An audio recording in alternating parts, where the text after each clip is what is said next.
আজি তিনিচুকীয়াৰ মটক ৰজা সৰ্বানন্দ সিংহৰ ৰাজধানীত আমি সদৌ অসম আহোম সভা, অসম মৰাণ সভা, সদৌ অসম মটক সন্মিলনৰ নেতৃবৃন্দ আৰু মহাসংঘৰ নেতৃবৃন্দৰ উপস্থিতিত যৌথ সংবাদমেল যোগে আমি কিছু কথা স্পষ্টভাৱে অসমৰ ৰাইজক জনাব খুজিছো। অসম বাংলাদেশৰ অংগ আছিল নেকি, নে অসমৰ পৰা বাংলাদেশ 1971 চনৰ 25 মাৰ্চত পৃথক হৈছিল? কি কাৰণত দেশৰ সংবিধান প্ৰদত্ত 1951 বিৰোধিতা কৰি 1971 চনৰ 25 মাৰ্চ অসমত বিদেশী চিনাক্তকৰণৰ ভিত্তি কৰাত সমৰ্থন কৰিছে? ইয়াৰ উত্তৰ 6 নম্বৰ দফা কমিটিয়ে দিব পাৰিবনে? ন্যায়াধীশ বিপ্লৱ শৰ্মাৰ নেতৃত্বত এই 6 নম্বৰ দফা কমিটিয়ে 71 চনৰ 25 মাৰ্চক ন্যায্যতা কেনেকৈ প্ৰদান কৰিলে? 6 নম্বৰ দফাই খিলঞ্জীয়া জনগোষ্ঠী বা অসমীয়া সম্প্ৰদায়বোৰৰ একো উপকাৰ নকৰে, উপকাৰ কৰিব কেৱল মাত্ৰ অবৈধ বিদেশী আৰু বহিৰাগত লোকৰহে। 1826 চনৰ পৰা 1951 চনলৈকে সকলোকে অসমীয়া তথা খিলঞ্জীয়া বুলি কৈ চিৰকালৰ বাবে খিলঞ্জীয়া জনগোষ্ঠীসমূহক শাসন ক্ষমতা তথা অধিকাৰৰ পৰা বঞ্চিত কৰিব খুজিছে এই 6 নম্বৰ দফা সমিতিয়ে। 6 নম্বৰ দফা সমিতিয়ে দেশৰ সংবিধান আৰু আন্তঃৰাষ্ট্ৰীয় নীতিৰ বিৰুদ্ধেও গৈছে। দেশৰ সংবিধানত বিদেশী চিনাক্ত কৰাৰ ভিত্তি বছৰ 48 চনৰ 19 জুলাই বুলি লিপিবদ্ধ হৈ আছে, কিন্তু ভাৰতে 47 চনৰ 15 আগষ্টত স্বাধীনতা লাভ কৰাৰ 3 বছৰ পিছতে 1951 চনত প্ৰথম লোকপিয়ল সম্পাদন কৰিছিল। সেয়ে তথ্যৰ বাবে 1951 চনটো বিদেশী চিনাক্ত কৰাৰ ভিত্তি বছৰ বুলি গণ্য কৰা হয়। 6 বছৰীয়া অসম আন্দোলনৰ শ্বহীদসকলে 1951 চন ভিত্তি বছৰ প্ৰতিষ্ঠা কৰাৰ দাবীতে জীৱন আহুতি দিছিল। শ্বহীদসকলকে অপমান কৰি আছুৱে 71 চনৰ 25 মাৰ্চলৈকে অবৈধ বিদেশী ৰখাৰ বাবে ভাৰত চৰকাৰৰ সৈতে বুজাবুজি কৰিছিল।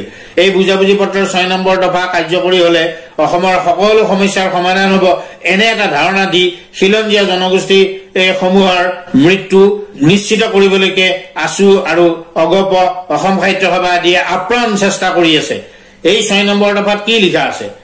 অসমীয়া মানুহৰ সাংস্কৃতিক সামাজিক ভাষিক পৰিচয় আৰু ঐতিহ্য সুৰক্ষিত সংৰক্ষিত আৰু বিকাশৰ বাবে উপযুক্ত হোৱাকৈ সাংবিধানিক আইনগত আৰু প্ৰশাসনিকভাৱে ৰক্ষণাবেক্ষণৰ ব্যৱস্থা গ্ৰহণ কৰা হ'ব বুলিহে লিখা আছে। কোনো ধৰণৰ বিস্তৃতভাৱে এই সম্পৰ্কত একো উল্লেখ নাই।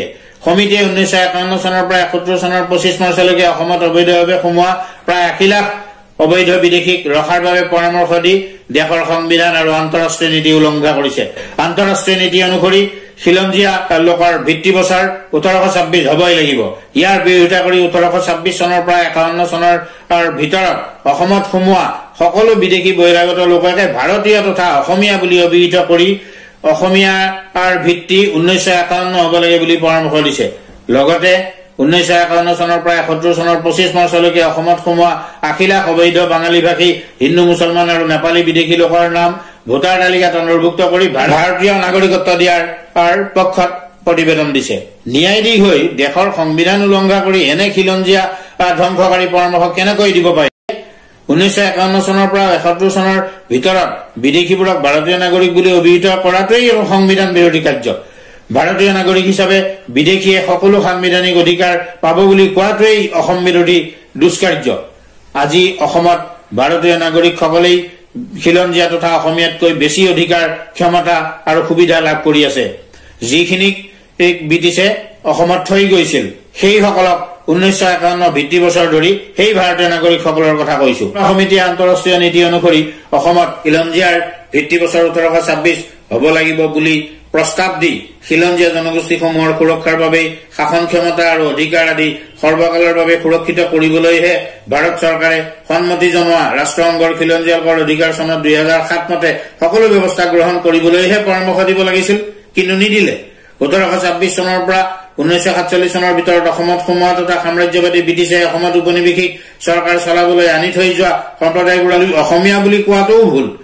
এইসকলৰ 20% অসমীয়া কয় বা লিখে, বাকী সকলোৱে নিজৰ নিজৰ ভাষা কয় আৰু নিজৰ ভাষা অনুষ্ঠান গঢ়ি তুলিছে, নিজৰ কৃষ্টি সংস্কৃতি বজাই ৰাখিছে। সমিতিয়ে পৰামৰ্শ দিব লাগিছিল যে ব্ৰিটিছে নিজৰ স্বাৰ্থত অসমলৈ আনি থৈ যোৱা সম্প্ৰদায়বোৰক খিলঞ্জীয়া তথা অসমীয়া সমাজে মহান মানৱতা আৰু উদাৰতাৰে ভাৰতীয় নাগৰিক ৰূপে স্বীকৃতি দি মৰ্যাদা দিছে আৰু সেইসকলে ভাৰতীয় নাগৰিক হিচাপে পূৰ্ণ অধিকাৰ লাভ কৰি আছে।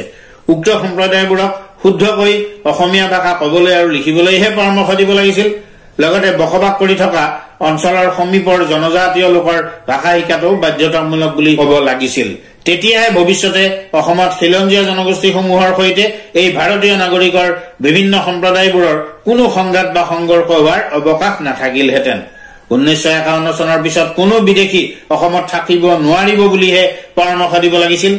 লগতে অসমলৈ ভাৰতৰ বিভিন্ন ৰাজ্যৰ পৰা চাকৰি ব্যৱসায় আদি কৰিবলৈ অহা ভাৰতীয় নাগৰিকসকলে অসমত স্থায়ীভাৱে মাটি কিনি বসবাস কৰিব নোৱাৰিব। নিৰ্বাচনত কেৱল ভোটদানহে কৰিব পাৰিব, কিন্তু ভোটবোৰ নিৰ্ণায়ক ভোট ৰূপে গণ্য কৰা নহব। লগতে কোনো নিৰ্বাচনতে প্ৰতিদ্বন্দ্বিতা কৰিব নোৱাৰিব বুলিহে পৰামৰ্শ দিব লাগিছিল।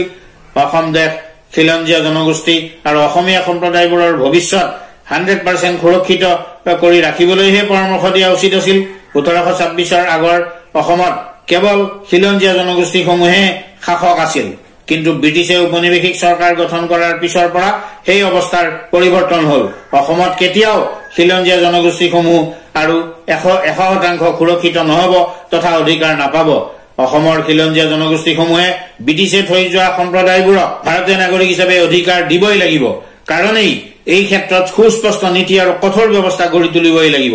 সেয়ে খিলঞ্জীয়াৰ সুৰক্ষা হব মাত্ৰ 80% আৰু 20% সুৰক্ষা হব ব্ৰিটিছে থৈ যোৱা সম্প্ৰদায়বোৰৰ, যিসকলক অসমে ভাৰতীয় নাগৰিক ৰূপে স্বীকৃতি দিছে। এই ব্যৱস্থাই গঢ়ি তুলিব লাগিব। এই ক্ষেত্ৰত কোনো হেৰফেৰ হোৱা উচিত নহব, নহলে খিলঞ্জীয়া জনগোষ্ঠীসমূহে আনৰ গোলাম আৰু ভিত্ত হব লাগিব। খিলঞ্জীয়া জনগোষ্ঠীসমূহে এই ভাৰতীয় নাগৰিকসকলৰ সৈতে সদায় আন্তৰিকতাৰে সহ অৱস্থান কৰি আহিছে আৰু এয়া সদায় বৰ্তি থাকিব। একেদৰে এই 51ৰ ভিত্তিত এই যিসকল ভাৰতীয় নাগৰিক সেইসকলেও অসমৰ খিলঞ্জীয়া জাতি জনগোষ্ঠীৰ সৈতে সম্পূৰ্ণৰূপে একাত্ম হৈ যাব লাগিব। অসমীয়া ভাষা গ্ৰহণ কৰিব লাগিব, অসমীয়া সংস্কৃতি গ্ৰহণ কৰিব লাগিব আৰু কোনো ধৰণৰ সংঘাত নোহোৱাকৈ বসবাস কৰি থাকিব লাগিব। আৰু এইটো প্ৰামাণিকভাৱে তেওঁলোকেই প্ৰমাণ কৰাৰ দায়িত্ব নিজৰ হাতত থাকিব।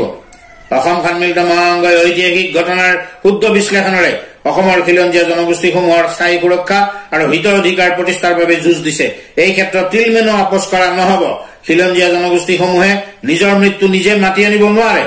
আজি 3 অক্টোবৰত তিনিচুকীয়াত মটক ৰজাৰ প্ৰাচীন ৰাজধানীত সমবেত হৈ সদৌ অসম আহোম সভা, অসম মৰাণ সভা, সদৌ অসম মটক সন্মিলনৰ নেতৃবৃন্দই মহাসংঘৰ নেতৃবৰ্গৰ সৈতে আলোচনা কৰি উপৰোক্ত গুৰুত্বপূৰ্ণ সিদ্ধান্ত ঘোষণা কৰে। সকলো খিলঞ্জীয়া লোককে এই ক্ষেত্ৰত কঠোৰভাৱে এই নীতি অৱলম্বন কৰিবৰ কাৰণে আহ্বান জনায়। সভাত সদৌ অসম আহোম সভাৰ সভাপতি শশাংক নেওগ, অসম মৰাণ সভাৰ সভাপতি ৰাজীৱ বৰা, সদৌ অসম মটক সন্মিলনৰ সাধাৰণ সম্পাদক কিৰণ ৰাজখোৱা, মহাসংঘৰ সভাপতি শান্তনু দাস বৰৰাজোৱাল আৰু মই কাৰ্যকৰী সভাপতি মতিউৰ ৰহমান উপস্থিত আছিলো। আশা ৰাখিছো যে অসমৰ খিলঞ্জীয়া জনগণে আখৰে আখৰে এই কথা আৰু এই নীতিমতেই আগন্তুক দিনত ভৱিষ্যত এখন সুন্দৰ অসম গঢ়াৰ কাৰণে আগবাঢ়ি যাব।